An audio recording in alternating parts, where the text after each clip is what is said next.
ఇవాళ నోబెల్ శాంతి బహుమతిని నార్వేలోని ఓస్లాలోని Nobel committee ప్రకటించినది. దీంతో నోబెల్ శాంతి బహుమతి కోసం అమెరికా అధ్యక్షుడు ట్రంప్ ఆశగా ఎదురుచూస్తున్నాడు. ట్రంప్ అయితే ప్రపంచంలో 8 యుద్ధాలను ఆపినందుకు నోబెల్ ప్రైజ్ ఇవ్వాలని ట్రంప్ పదే పదే చెప్పుకొచ్చాడు. భారత్ పాక్ యుద్ధం తానే ఆపానని ఇక 50 దఫాల వరకు చెప్పుకున్నాడు ట్రంప్. దీంతో ప్రపంచ శాంతి బహుమతిని తనకే ఇవ్వాలని అనేక వేదికల మీద మాట్లాడారు. అయితే ట్రంప్ ఆశలు నెరవేరుతాయా? అసలు నోబెల్ పీస్ ప్రైజ్ ఎవరికి వర్తించిందనేది ఉత్కంఠగా మారింది. ఇదే అంశానికి సంబంధించి మరిన్ని డీటెయిల్స్ అందించడానికి మా నేషనల్ బ్యూరో చీఫ్ కళా సిద్ధంగా ఉన్నారు. కళా, చెప్పండి, తనకే వస్తుందని చెప్పేసి ఆశగా ఎదురు చూస్తున్నారు ట్రంప్. దీన్ని ఏ విధంగా చూడొచ్చు? నిజంగా చెప్పాలంటే ఒక విధంగా భారత్ను సంబంధించి పాక్ యుద్ధాన్ని కూడా నేనే ఆపానంటూ కూడా 50 దఫాలుగా చెప్పుకొచ్చినటువంటి ట్రంప్కు నోబెల్ బహుమతి వచ్చే అవకాశం ఏమైనా కనిపిస్తుందా? సాయి, అంటే ఇక్కడ మనకు నోబెల్ శాంతి బహుమతికి ఏదైతే ప్రకటన వెలువడడానికి మరికొద్ది గంటలు మాత్రమే ఉంది. అయితే దీనికి సంబంధించినటువంటిది ఒకవైపు మాత్రము అమెరికా అధ్యక్షునికి మాత్రం తీవ్రంగా ఇక్కడ మనకు తీవ్రమైనటువంటి జ్వరం వచ్చిందని చెప్పవచ్చు.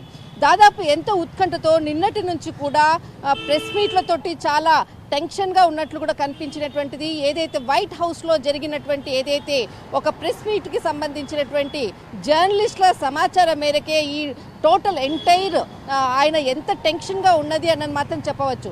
నిన్న ఏదైతే రాత్రి జరిగినటువంటి వైట్ హౌస్లో జరిగినటువంటి జర్నలిస్టుల ప్రెస్ మీట్లో ఒక ప్రకటన వెల్లడి చేస్తూ ఏదైతే నోబెల్ శాంతి బహుమతికి సంబంధించిన అంశాన్ని ప్రస్తావించే సమయంలో ఆయన అనుచరుడు అంటే ఒక పర్సనల్ వ్యక్తి మార్క్ అన్నటువంటి చాలా కీలకమైనటువంటి వ్యక్తి అతడు తన చెవులో ఒక అంశాన్ని ప్రకటించాడు, అంటే చెప్పడం జరిగింది. దానికి సంబంధించినటువంటి ఒక వైట్ పేపర్లో రాసి ఇవ్వడంతో అంటే ఆ చెప్పిన తర్వాత 2 గంటల తర్వాత ఏదైతే మనకు ఇజ్రాయెల్ తర్వాత హమాస్కి సంబంధించినటువంటి శాంతి ఒప్పందాన్ని సోషల్ మీడియాలో పోస్ట్ చేయడం జరిగింది. ఇది ఒక అంశం. మరొక అంశాన్ని జర్నలిస్ట్ అడిగినటువంటి అంశాన్ని, మీరు ఏదైతే ఒక శాంతి ప్రక్రియను అంటే ఇజ్రాయెల్ దాన్ని యుద్ధాన్ని ఆపారు కదా, ఎందుకు మీరు సోషల్ పోస్ట్లో పోస్ట్ చేయలేదన్నటువంటి ప్రశ్నకు ఆ తర్వాత వెంటనే 2 గంటల తర్వాత దాన్ని పోస్ట్ చేయడం అన్నది చాలా కీలకమైనటువంటి పరిణామం. తర్వాత ఏదైతే నోబెల్ శాంతి బహుమతి మీదనే ప్రెస్ మీట్ పెట్టడం అన్నది ఇక్కడ చాలా కీలకము. అయితే ఇక్కడ మనము 2 అంశాలను ప్రస్తావించాలి. ఏదైతే నోబెల్ శాంతి బహుమతి వస్తుందా లేకపోతే రాదా, దీనికి అడ్డంకులు ఏంటి? ఇక్కడ దాదాపు మనకు ఇప్పటి వరకు కూడా నోబెల్ శాంతి బహుమతికి సంబంధించినటువంటిది 330 నామినేషన్ల ప్రక్రియ అంటే జనవరి 31వ తేదీన ముగిసింది. అప్పుడు కూడా ఏదైతే డొనాల్డ్ ట్రంప్ తన నామినేషన్కి సంబంధించినటువంటిది ఇప్పటికే 4 సార్లు కూడా దానికి అప్లై చేయడము, తనకు రాకపోవడము, పలుమార్లు కూడా దీనిపై కూడా స్పందించినటువంటి అంశము. ఇక్కడ నామినేషన్ల ప్రక్రియలో తను లేట్గా నామినేషన్ వేయడం అన్నది ఒకటి ముఖ్యమైనటువంటి అంశము. దీనితో తన యొక్క నామినేషన్ ప్రక్రియకు సంబంధించినటువంటిది ఈ రోజు వెలువడేటటువంటి నోబెల్ శాంతి బహుమతికి ప్రకటనపై కొంత ప్రభావం చూపిస్తుందా అంటే దీనికి అక్కడ ఉన్నటువంటి రాజకీయ విశ్లేషకులు అనుకోవచ్చు, రాజనీతి నిపుణులు అనుకోవచ్చు. అయితే ఇక్కడ చాలామంది కూడా ఆయన నామినేషన్ ప్రక్రియలో కొంత అక్కడ లేట్ కావడం కూడా ఒక కీలకమైనటువంటి పరిణామం. మరొకటి, దాదాపు 8 నెలల్లో 8 యుద్ధాలను ఆపారని ఏదైతే ప్రకటన చేస్తున్నాడో డొనాల్డ్ ట్రంప్, అందులో ఒకటి మాత్రం నిన్న దాదాపు ఒక 12 గంటల క్రితము ఇజ్రాయెల్ హమాస్కి సంబంధించినటువంటి యుద్ధాన్ని ఆపడం అన్నది ఒకటి మాత్రమే విజయం.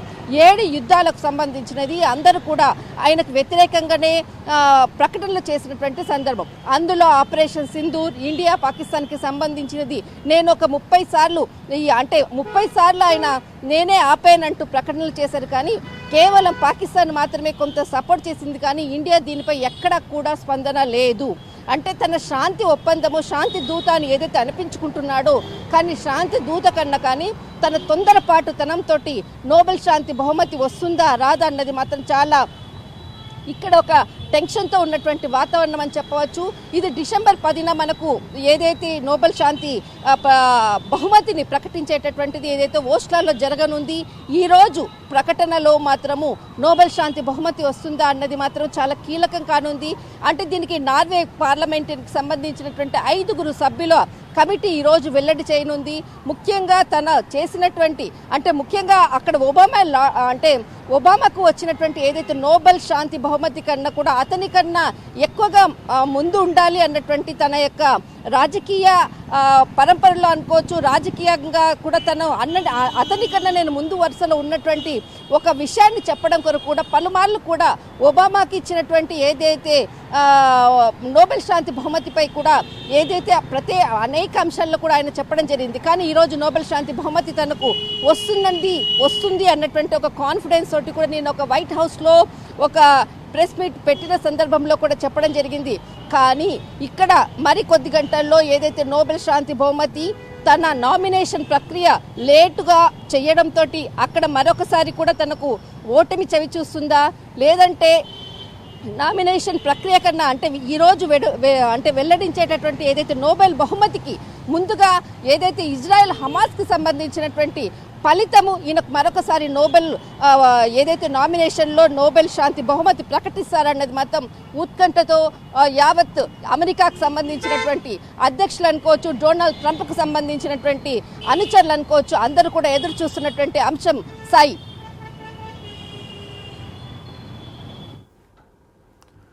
రైట్, థ్యాంక్ యూ కళ.